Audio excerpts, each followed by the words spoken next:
Ahora mi reto.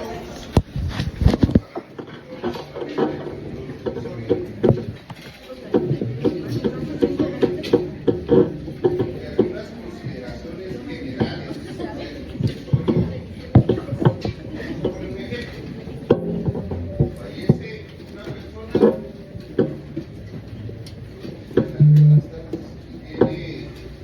le sobreviven dos hijos, fallece don Pedro, le sobreviven dos hijos y la esposa. Bueno, ya Elizabeth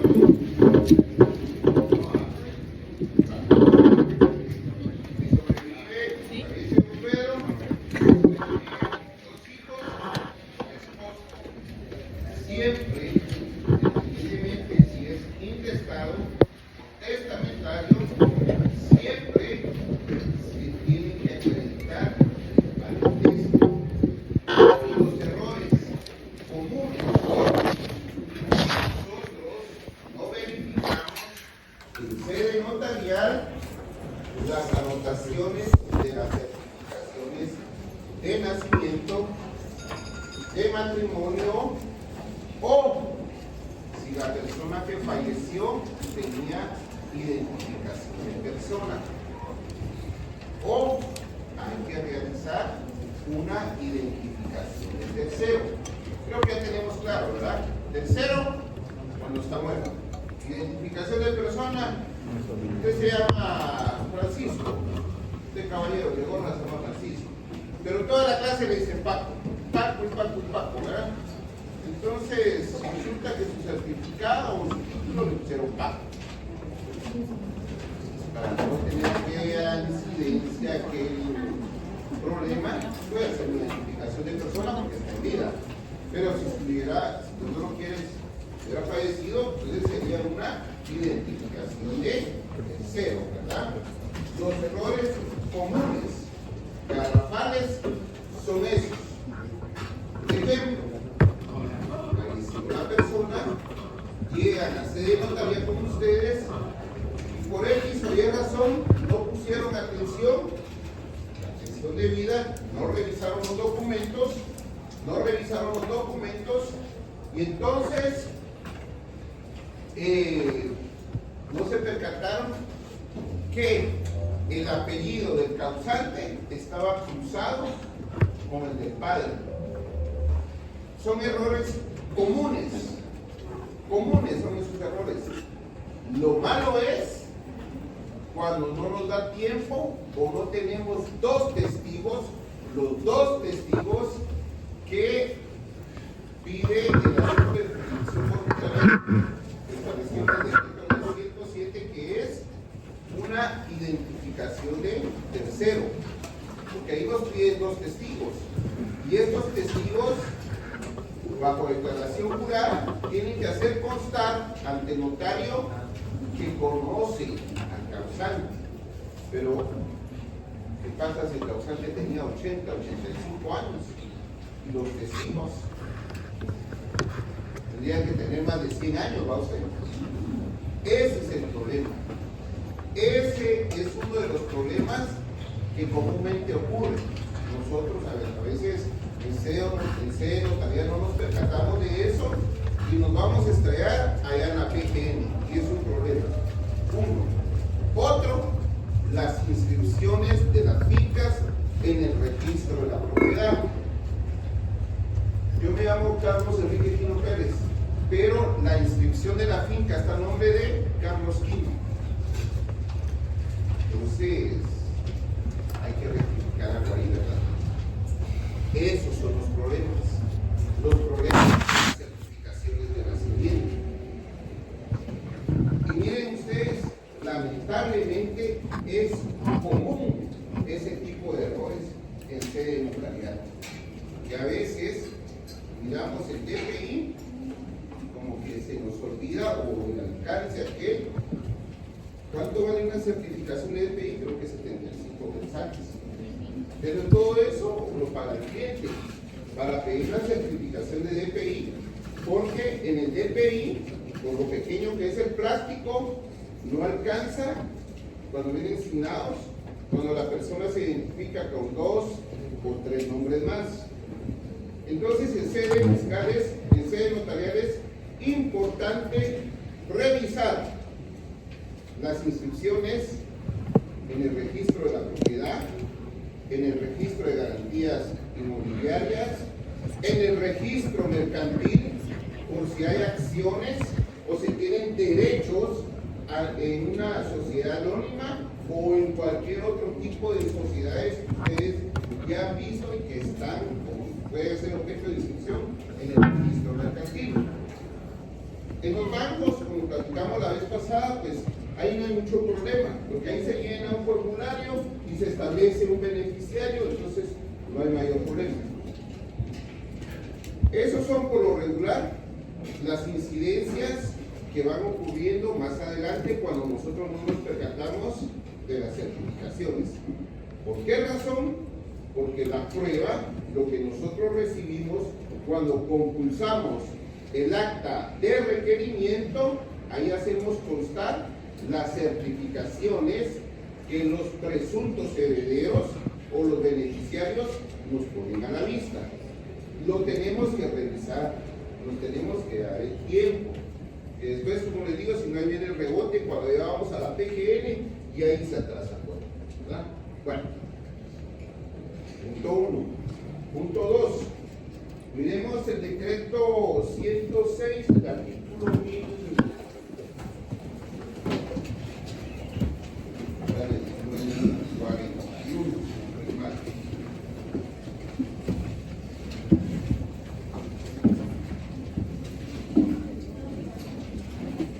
El artículo 1041 establece lo relacionado a los albaceas. Que siguen en la lectura. Albacea o ejecutor testamentario.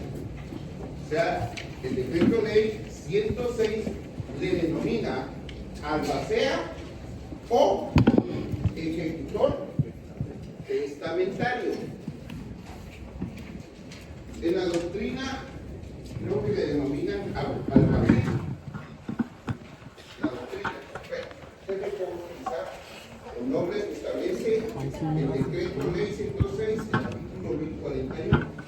Establece albacea o ejecutor testamentario.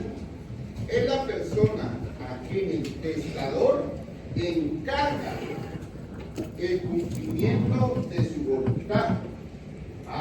Entonces estamos en la figura del proceso sucesorio testamentario. ¿Sí es verdad? Porque el testador, ahí no la licenciada, un carón de becas, entonces, el testador encarga a esta persona y lo hace constar el notario en el testamento. Lo hace constar. El albacea es la persona a quien el testador encarga el cumplimiento de su voluntad.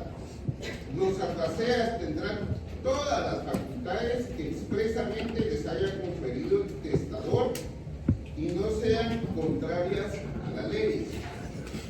Artículo 1042. Puede haber también albacea judicial por nombramiento del juez.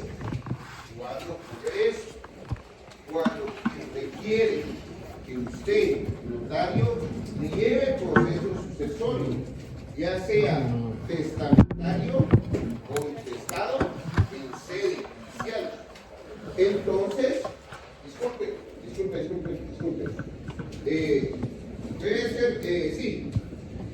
Puede ser nombrado el albacea en sede judicial cuando no hay testamento. En sede judicial cuando no hay testamento. El voluntario cuando hay testamento. Entonces,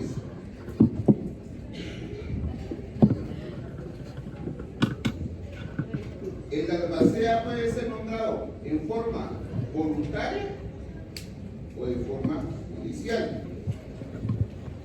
En sede notarial o en sede judicial.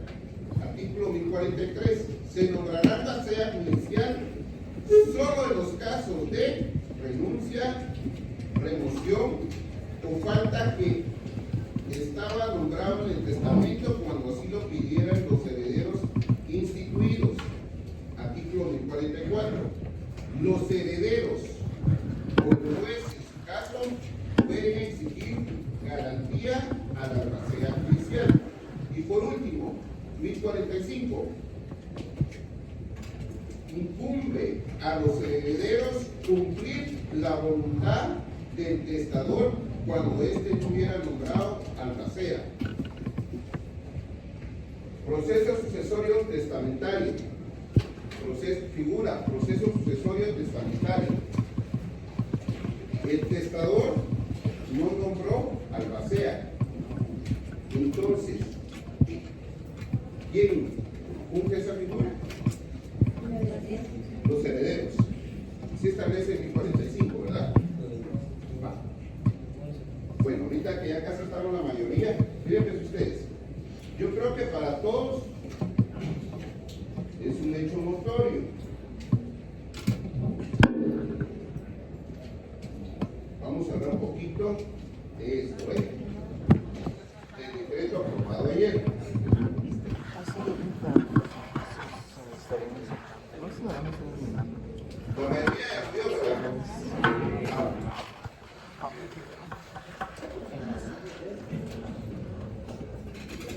Es el 6-2026, que viene y deroga totalmente la ley de herencia, legados y donaciones.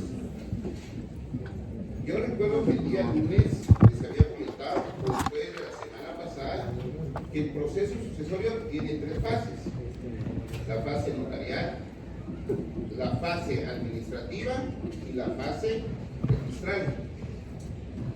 Con la derogación del decreto, prácticamente desaparece la fase administrativa. Va a ser más práctico.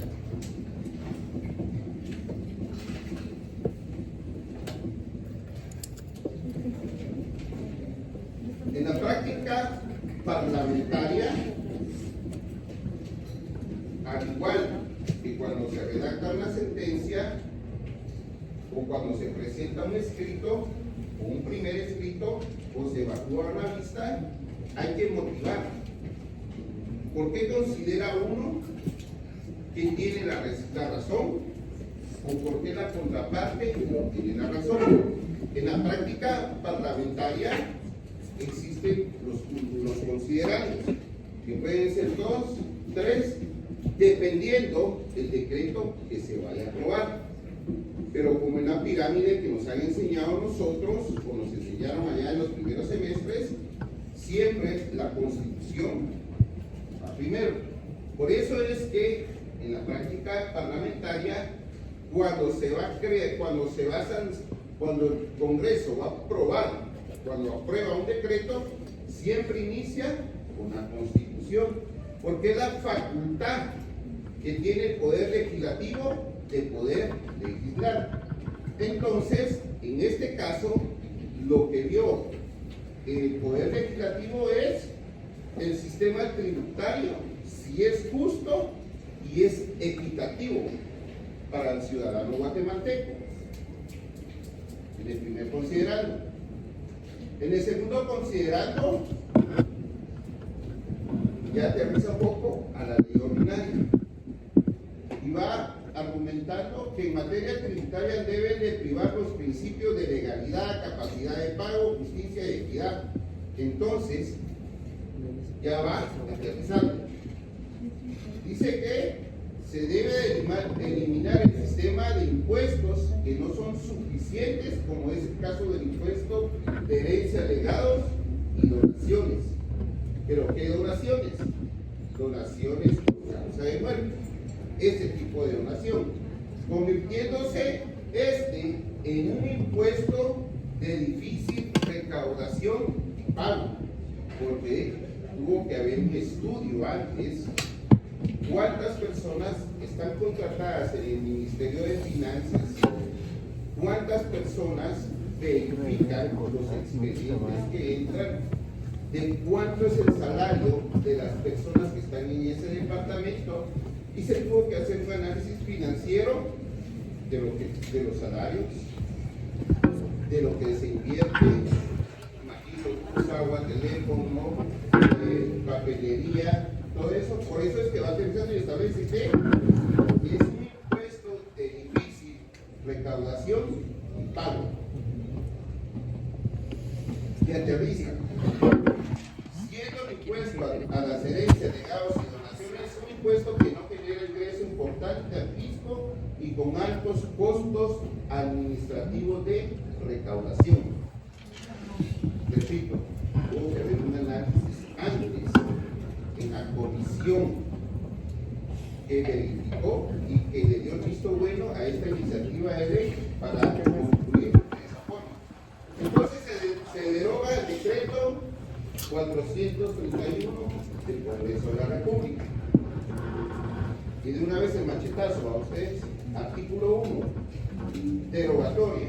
Se deroga totalmente el decreto 431 del Congreso de la República de Guatemala, ley sobre herencias, legados y donaciones. Punto. No hay duda, ¿va?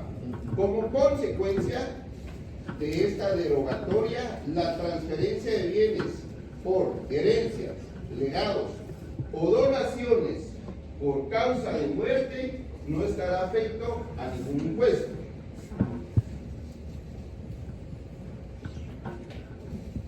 Y esto fue lo que se presentó en la iniciativa.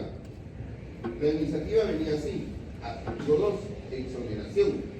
Eso fue lo que se presentó. En la práctica legislativa hay enmiendas, hay adiciones, y eso fue lo que sucedió en esta práctica administrativa. Así fue como se presentó en su momento la iniciativa de ley. O sea, la que fue sancionada como la que fue promulgada en el decreto 6-2016. Entonces,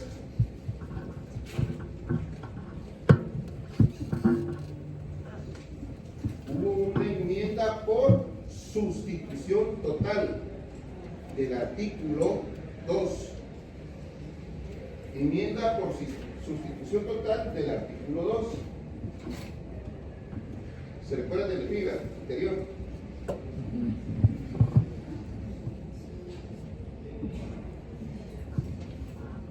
Exoneración.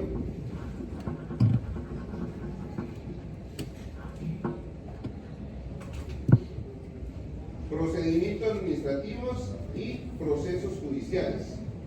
Y así fue como quedó el artículo.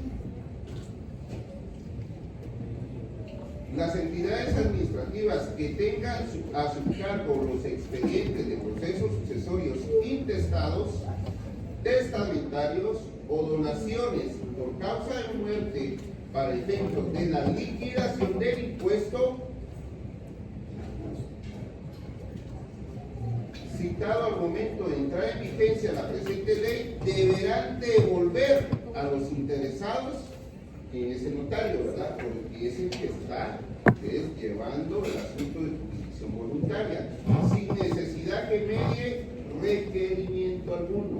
O sea, debe de ser de oficio que debe de devolver los expedientes, los jueces y notarios, porque el proceso sucesorio se puede llevar en sede notarial o en sede judicial.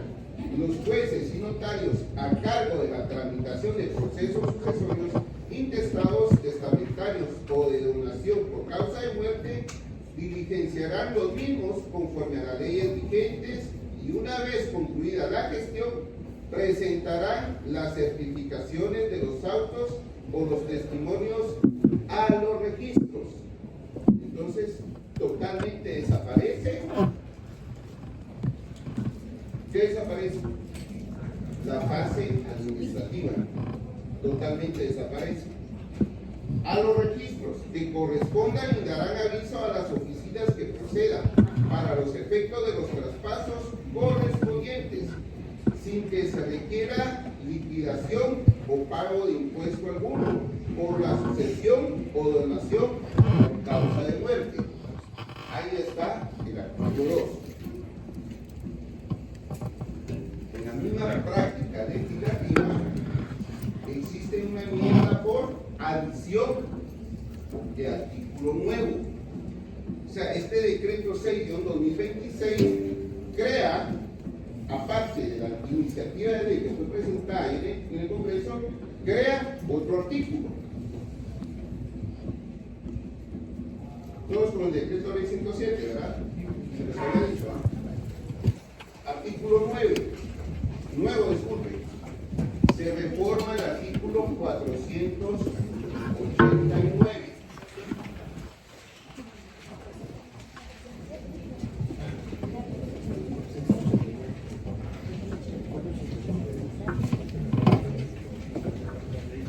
Se reforma el artículo 489 y entonces en el artículo 489 se suprime lo que está ahí en la línea sobre la letra.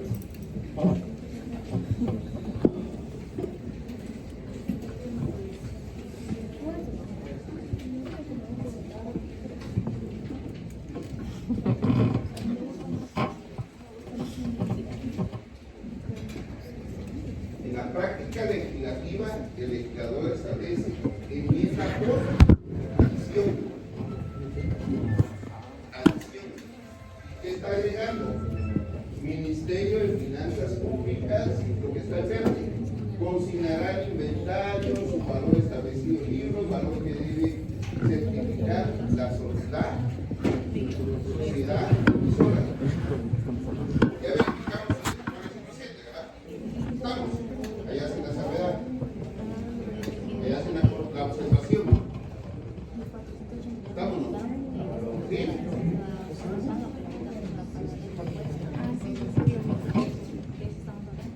¿Quién no va conmigo? ¿Quién no? ¿Quién no entendió?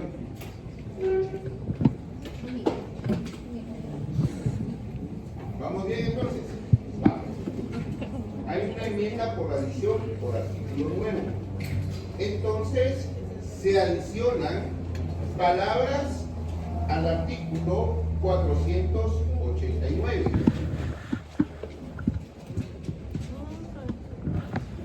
Hay otra enmienda por adición de otro artículo nuevo. Se reforma el artículo 7, numeral 13, literal B. Así se lee ese artículo. Numeral 7, literales A, B, C, D, E. Numerales 1, 2, 3, 4, 5.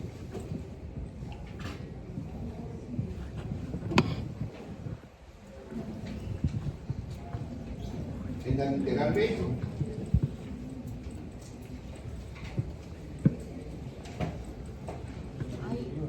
es que se adiciona herencias, legados y donaciones entre vivos hasta el segundo grado de consanguinidad y primero de afinidad. A eso hay que poner la atención. Miren ustedes, solo ellos tienen derecho de las exenciones, ¿verdad?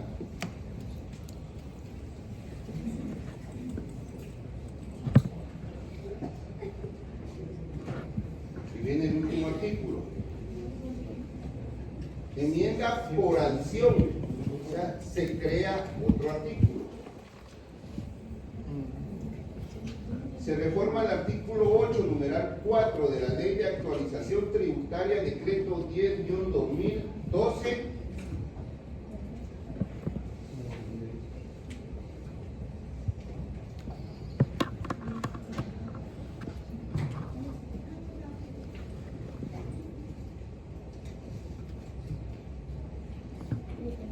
Y suprime la herencia, legados y donaciones por causa de muerte, punto. Y suprime resto.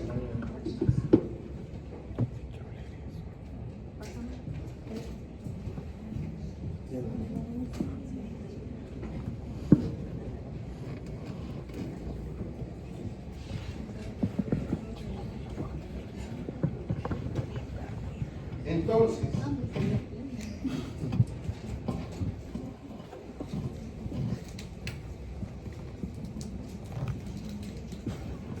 Cuando nosotros llevamos un proceso sucesorio, los primeros 3 años, primero, acta notarial de requerimiento, artículo 488 del Código Procesal Civil Mercantil, llegamos con el artículo 2 del decreto 54-77, porque ahí nos establece cómo es que debemos de, es el fundamento para el acta, disculpe. Segundo paso, primera resolución. Tercer paso, vamos a notificar esa resolución. Cuarto paso, avisos al registro de procesos sucesorios. Quedémonos un poquito ahí. Hace un momento, previo que viniera la mayoría, yo les decía que es importante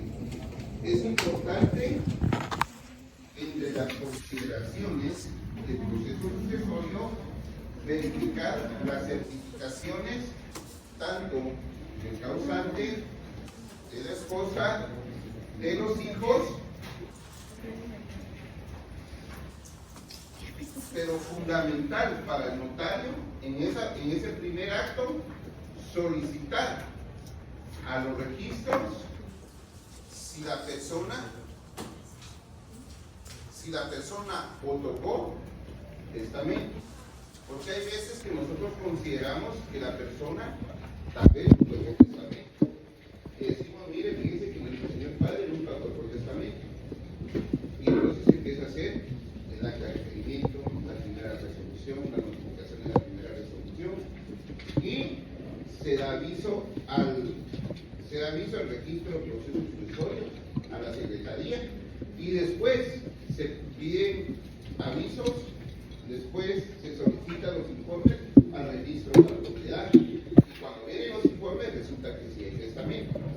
Entonces, fundamental solicitar estos informes previo a iniciar, si se puede, el acta de requerimiento. Bueno, en el quinto paso está la solicitud de informes a los registros de la propiedad. El sexto, el avalúo fiscal. El séptimo, los registros. Octavo, el acta notarial de junta de herederos e interesados.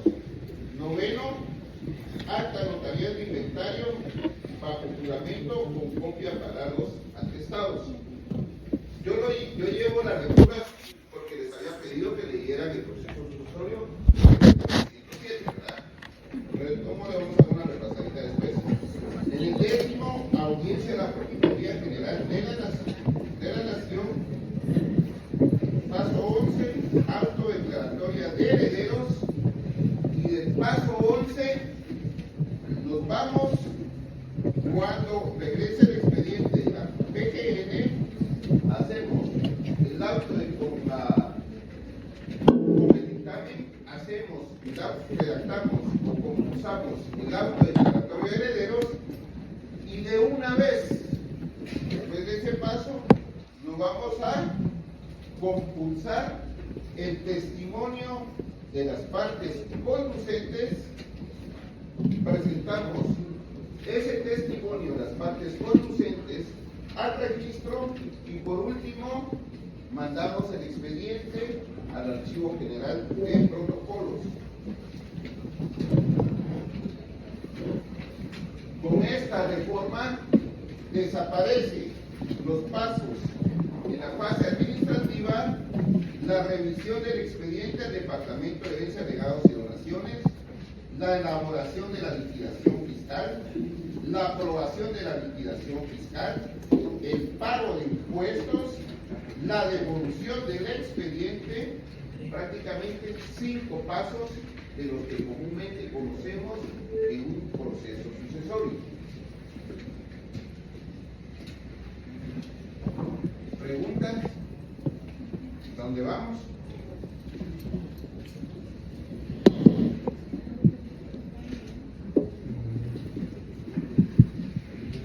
¿Estamos? ¿Cuántas reformas, a cuántas leyes, reformas, decretos hay que nominen ustedes? ¿Ah? ¿Cómo se llama el decreto? ¿Qué número de decreto?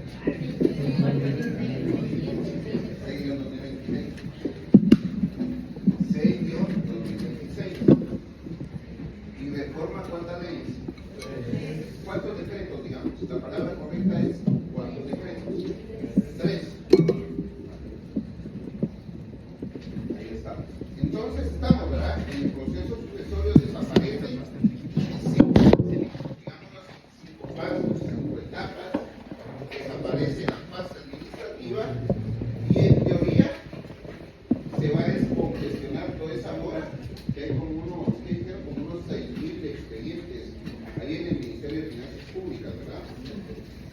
Porque antes nosotros teníamos 6 meses para el proceso sucesorio.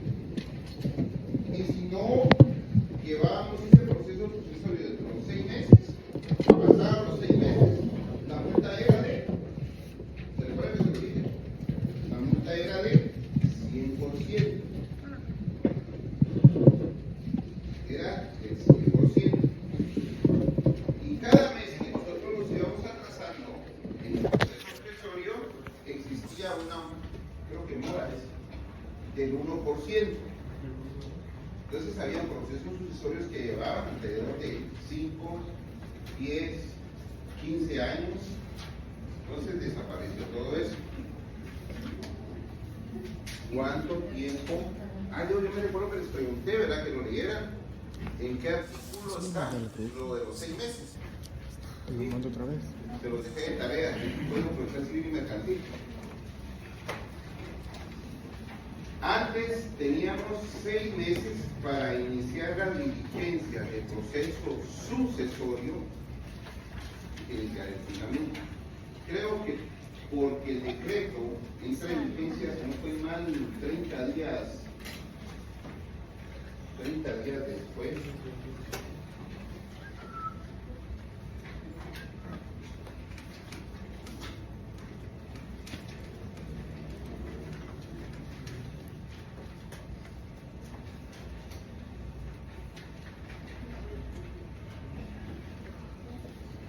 Sí, 30 días después de su publicación en el diario Centroamérica. Creería que tal vez ustedes que están en el 9º y alguien se puede examinar el otro año, se lo van a preguntar. ¿Verdad? ¿Qué fase?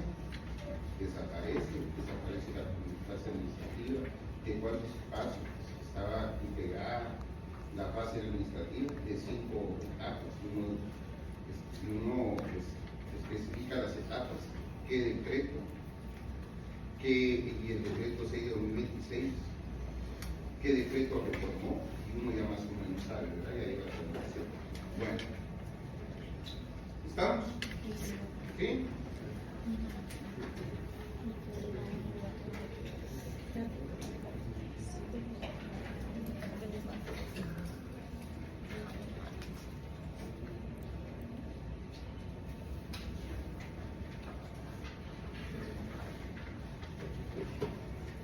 ¿Todo leyeron el 1078? ¿Ah? Hay que eliminar el error de humanos. Vamos a darle una. Ahí. Ahí. Va. 1078.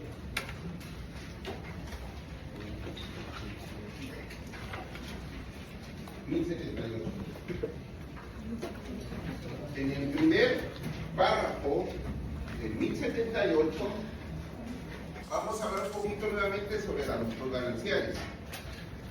Vamos a salir, yo considero que lo vamos a aclarar sobre los gananciales porque es algo fundamental. Si se me olvida tal vez el derecho de copropiedad. El derecho de copropiedad. Artículo 78. La ley llama a la sucesión intestada, no hay testamento para ustedes. Esto se lo va a pasar a Elizabeth a ustedes, la licenciada Elizabeth. Entonces, la ley llama a la sucesión intestada en primer lugar a los hijos adoptivos y al cónyuge sobreviviente que no tenga derecho a gananciales.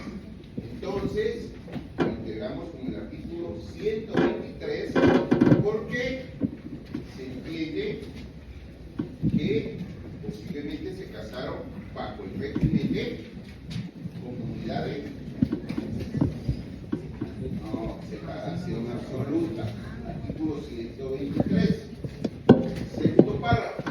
No obstante, el cónyuge sobreviviente cuyo derecho de de gananciales sea menor que la cuota hereditaria, que le correspondería en ausencia de gananciales, tendrá derecho a que se le complete un monto equivalente a cada cuota, deduciéndose la diferencia de la masa hereditaria.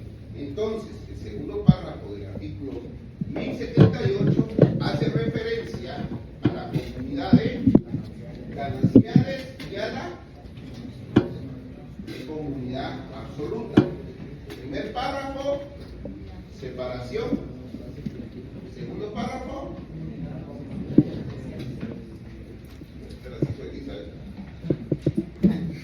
bueno, artículo 1079. ¿Estamos bien? Ahorita vamos a seguir y después. Artículo 1079, Código Civil. A falta de descendientes, o sea, hijos, ¿verdad? Los descendientes, hijos. ¿Estamos? ¿Estamos? A falta de descendencia, sucederán los ascendientes más próximos y el cónyuge por iguales porciones, y cuando solo hubiere una de esas partes, esta se llevará la herencia. Entonces, a falta de hijos, está el causante, el cónyuge. Entonces serían los padres del causante, los abuelos o los bisabuelos, ¿verdad? Así es. Ahí se acuerdan que esto hay que ver la observación de la reforma del 6 de 2026, ¿verdad? Hasta qué parentesco está exento de impuesto. Así es, ¿verdad? ¿Estamos? Entonces ya, a falta de descendientes, ascendientes. Padres del causante, abuelos y bisabuelos. La integración de los regímenes económicos, del matrimonio. De esto, prácticamente, ya lo estudiaron, 122, 123 y 124, artículo 123, separación absoluta, concepto legal. Cada cónyuge conserva la propiedad de sus bienes. Por X o Y razón, esposo y esposa se pusieron de acuerdo, ¿verdad? Cada quien trae sus cositas, sus bienes, dijeron, mira, probemos, casémonos, hagámoslo como tenemos que hacer ante la sociedad, hacemos. Pero correcto. Pero independientemente de eso, yo conservo lo tuyo y yo conservo lo mío. Relación con el 1078. No hay liquidación previa. No hay liquidación previa. ¿Por qué razón? ¿Por qué razón? No hay Liquidación previa. porque No hay liquidación previa. Porque es el régimen de separación absoluta. ¿No se dice? Porque es el régimen de separación absoluta. O sea, el cónyuge hereda directamente. ¿Estamos? Porque si está el cónyuge y hay dos hijos, ¿cómo heredan? Partes iguales. Sencillo, ¿verdad? Partes iguales. ¿Estamos casados? No estamos casados bajo el régimen de separación absoluta. ¿Estamos? ¿Sí? Vale. Artículo 122, comunidad absoluta. Todo lo que había, todo lo que hicimos, bienes aportados o adquiridos que pertenecen al patrimonio común. Con la relación con el 1078, se liquida el 50%. Y solo si el 50% es insuficiente hay herencia. Esa cuota hereditaria con personas que son, digamos así, profesionales, a veces cuesta un poquito, ¿verdad? Cuesta un poquito. Porque el notario, en la junta de herederos, por humanidad, como lo dice el maestro Pimentel, ¿verdad? Usted tiene que hacer conciencia a los hijos, ¿verdad? Miren ustedes, su mamá estaba casada, pero si ella reclama gananciales, es poquito. Es mejor hacernos locos que yo me cuota hereditaria, ¿verdad? O no reclame gananciales, porque usted va a estar protegido. Artículo 124, gananciales. Comunidad, la comunidad sobre los frutos y bienes adquiridos onerosamente, la relación con el 1078. El cálculo sobre el valor real de los bienes adquiridos en el matrimonio. Algunos presupuestos normativos del artículo 1078. Como el cónyuge que no tenga derecho a gananciales, ya lo vimos, por la separación absoluta, ¿verdad? O, si lo miramos desde el otro punto, porque no estaba casado. Cuota hereditaria. Esa cuota hereditaria con la que usted, notario, tiene que humanizar si se diera en la junta de herederos. Porque creería yo que no es justo que la pobre madre o el pobre padre se quede un poquito y los hijos se den la mayoría. Entonces, eso es en la junta de herederos. La ausencia de gananciales, que le comentaba. Separación absoluta o no estaban casados. Y deduciendo de la masa hereditaria, la diferencia necesaria es un pasivo de la masa bruta, no una carga personal de los hijos. Su detracción es obligatoria y previa a la partición definitiva. ¿Se recuerdan que vimos hace un rato lo del inventario? Bueno. Ejemplo con la descendencia. Patrimonio total, o sea, lo que tiene, lo que hay, 12.000 quetzales. 12.000 quetzales. Pedro y María están casados bajo el régimen de humanidad y gananciales. Entonces, la liquidación de gananciales para el cónyuge sería de los 12 partido a la mitad, 6.000 para la esposa que le sobrevive. 6.000 sería la masa hereditaria. 2 hijos. El resultado, hijo 1, 3.000, hijo 2, 3.000. Y la madre, 6.000. O sea que sí le favorecía los gananciales. Y si hubiera sido al revés, y si no le favorecía, ahí es donde el notario en la junta de herederos tiene que hacer conciencia con los hijos o con los herederos, ¿verdad? Sobre los gananciales.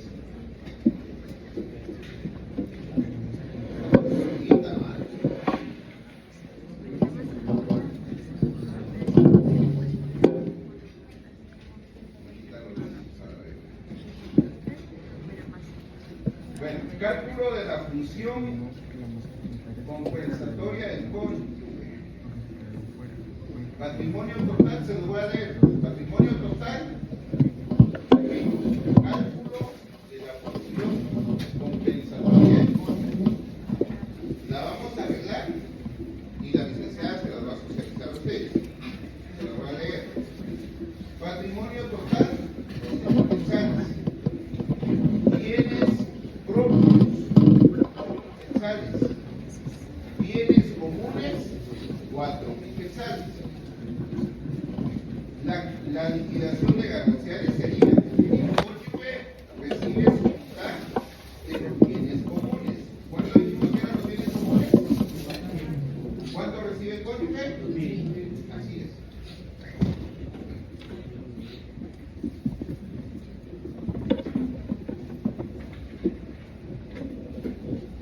La masa hereditaria entonces sería 10.000 quetzales. Así es, ¿verdad? Porque los bienes propios son 8.000.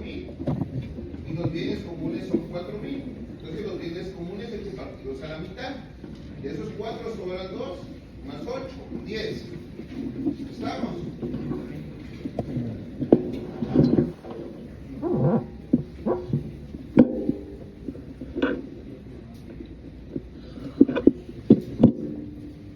Hay una cuota, digámoslo así, de forma teórica, la cuota hereditaria. ¿Cuánto recibiría si fuera un heredero más si fuera un heredero más?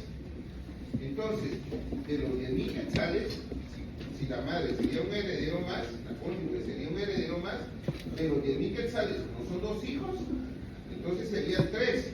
Los 10.000 dividido entre 3, que sería 3.333. Así es, ¿verdad?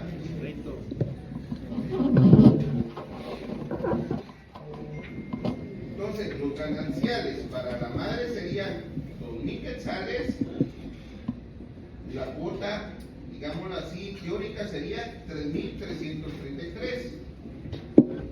Había una diferencia para completar de los 2.000 que le quedó a la madre para la cuota teórica, que es 3.333 y 1.333. Bueno, entonces la aplicación de la compensación se toma la herencia, lo necesario para regular o igualar la cuota teórica. Entonces, el cónyuge tendría una cuota teórica de 3.333 quetzales. Entonces, la distribución final sería el cónyuge 3.333 quetzales, hijo 1, 4.333 quetzales, hijo 2, 4.333 quetzales.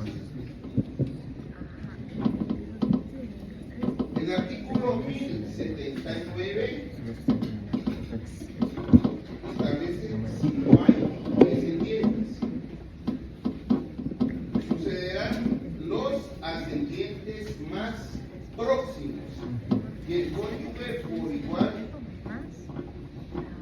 por igual de porciones. 1074 que dice.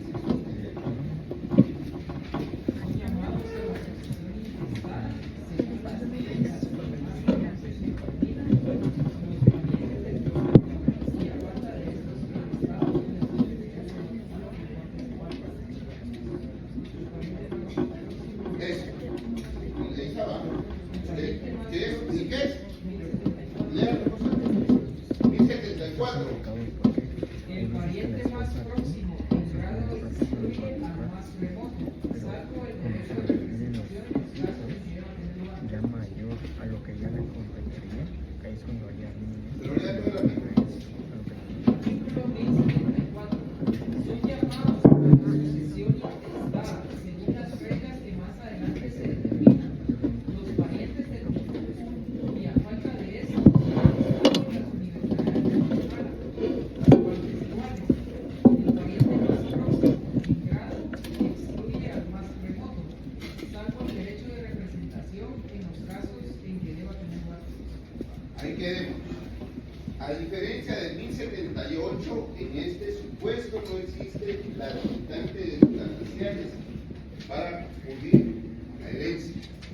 Como lo integramos con el 1074, entonces, si hay, hagan en cuenta, ¿va? Porque pasa, ustedes en la vida real ahora pasa, ¿va? Hay abuelos y hay bisabuelos. Pero si está vivo el abuelo, los abuelos y están vivos los bisabuelos, ¿qué establece el 1074? Entonces los abuelos excluyen a los bisabuelos, ¿verdad? La ley protege al cónyuge permitiendo que hereden junto a los padres del causante. ¿Y cómo van a heredar? Partes iguales. Yo también soy chiquitía. La sucesión intestada sin descendencia. El mismo ejemplo. El patrimonio total, 12.000 quetzales. Repito. La regla aquí es si hay acumulación. Los derechos por su origen son independientes y no se excluyen mutuamente. Artículo 1079. Sucesión intestada sin descendientes. Patrimonio total 12.000 quetzales. Liquidación de gananciales. Para el cónyuge 6.000 quetzales. La masa hereditaria 6.000 quetzales. Determinación de herederos. Existe un heredero nada más. División de la herencia por partes iguales. 6.000 dividido 2. 3.000 para el cónyuge y 3.000 para el ascendiente. Resultado final del cónyuge 6.000 gananciales más 3.000 de la herencia, igual a 9.000. Nos vamos a arreglar la tablita y se la vamos a mandar. Bueno, y este es el orden lógico de la partición. El régimen, la liquidación, según el 140 del Código Civil, la Constitución y la partición aplicando el 1078 y el 1079.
detalle.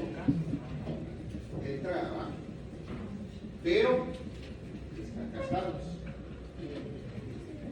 Y la ley establece que a falta de bajo o se establece el régimen de comunidad de gananciales. Así es, ¿verdad? Entonces, aquí es donde los patojos brincan, ¿va?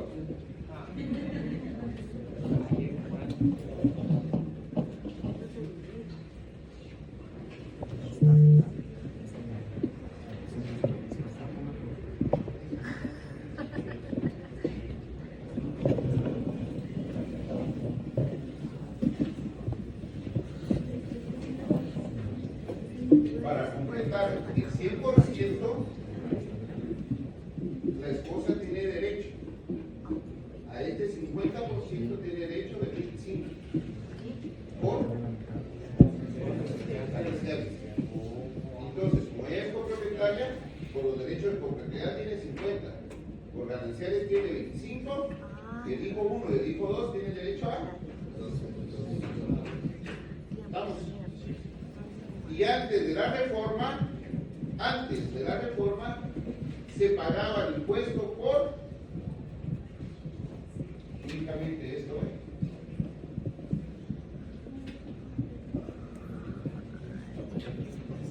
cuando son derechos de copropiedad.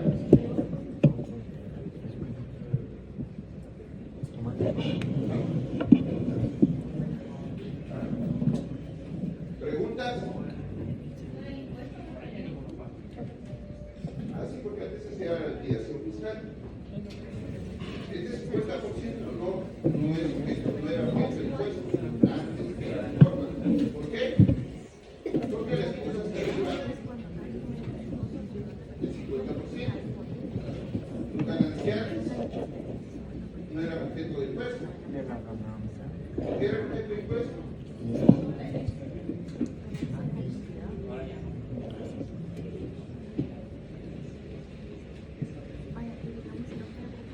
¿Estamos?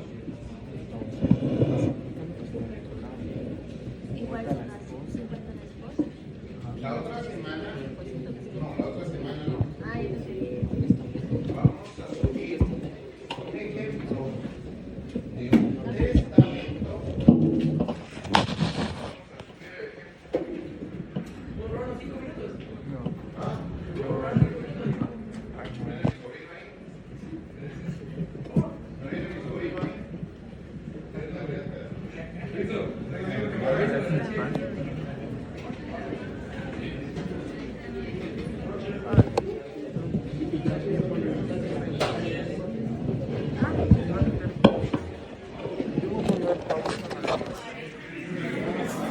Ay, sí, porque cuando la escucho no vas a escuchar los muñecos.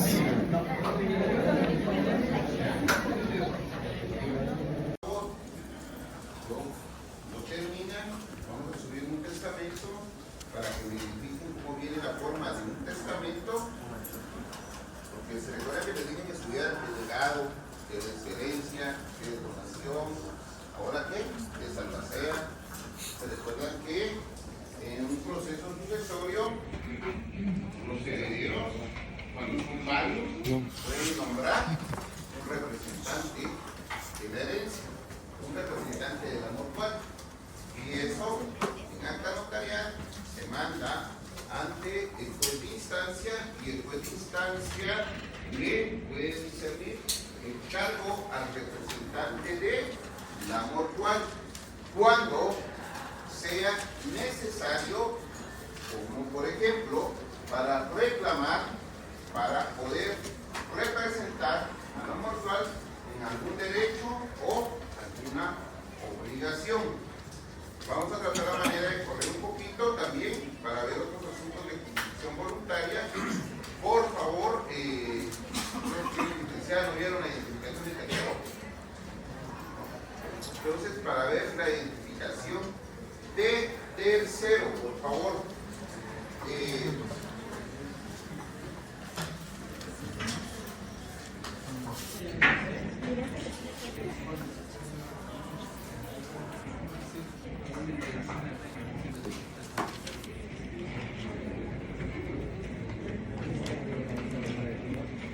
Cinco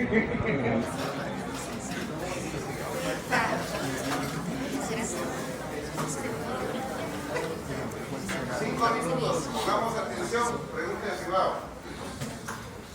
¿Qué asuntos del decreto 54-77 terminan en instrumento público, o sea, escritura pública? De los 20 que se pueden tramitar en sede notarial o en sede judicial de los asuntos de jurisdicción voluntaria. Disposición de bienes. Gravamen de bienes. ¿De quiénes? Disposición de bienes de menor de edad, de incapaz y del ausente. Gravamen de bienes de menor de edad, de incapaz o de ausente. ¿Cuántos van? 6. Séptimo, constitución de patrimonio familiar. Entonces, ¿cuántos? 7 y signe cuáles son en sus 7. Está fácil, ¿verdad? Está fácil. Está en el libro, lo van a estudiar y se lo tienen que memorizar. ¿Estamos? ¿Cuántos asuntos están regulados en el decreto ley 107? 3. ¿Cuántos asuntos estaban regulados en el decreto 54-77 hasta el 2007? ¿Cuántos? 17. Hasta el 2007. Por lo de la adopción. ¿Cuántos asuntos están regulados en el decreto 125-83? ¿Cuántos tenemos? 20. ¿Cuántos asuntos de jurisdicción voluntaria terminan en acta de notoriedad? 1. La identificación de tercero. ¿Qué asunto de jurisdicción voluntaria tiene plazo para emitir el expediente, para dar el aviso? 1. Que está en el decreto 125-83. ¿Sí, verdad? ¿Cuál es el plazo para emitir los asuntos de jurisdicción voluntaria al Archivo General de Protocolos? No hay plazo, a excepción de que ya está regulado. ¿Sí, verdad? Vale. Ahí lo estudia, por favor.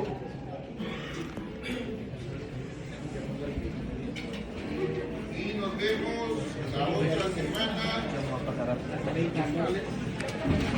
Ya tienen tiempo. Ya Elizabeth, ya va a estar con ustedes. Esto es todo importante. Venir en el examen.